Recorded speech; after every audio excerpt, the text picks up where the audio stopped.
இந்த வருஷம் பாரிஸ் நாட்டில் நடந்து முடிஞ்ச ஒலிம்பிக்ஸ் 2024 போட்டியில் வந்து கலந்துக்கிட்ட எல்லா பிளேஸ்க்கும் அவங்களோட கவர்மெண்ட் அண்ட் ப்ரைவேட் ஸ்பான்சர்ஷிப்பில் நிறையா ட்ரைனிங் செஷன்ஸ் எடுத்து அவங்க டீம் அண்ட் எக்ஸ்பர்ட்ஸோடு தான் ரொம்ப ப்ரிப்பேர்டாக வந்து இந்த போட்டியில் கலந்துட்டு இருந்திருப்பாங்க.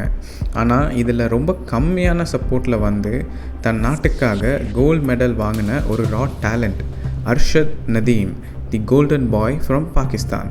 கிரிக்கெட்டை தவிர மற்ற விளையாட்டுகளுக்கு பாகிஸ்தான் நாட்டில் அவ்வளோ முக்கியத்துவம் கொடுக்கறது இல்லைங்க. கிரிக்கெட் மட்டும்தான் அவங்களோட முக்கியமான விளையாட்டு. இப்போது பாகிஸ்தானில் ஏகப்பட்ட ப்ராப்ளம்ஸ் போயிட்டுருக்கு. இதனால் பிளேயர்ஸ்க்கு சரியான சம்பளம் கொடுக்க முடியாத அளவுக்கு அந்த நாட்டில் பண தட்டுப்பாடுகள் இருக்குது.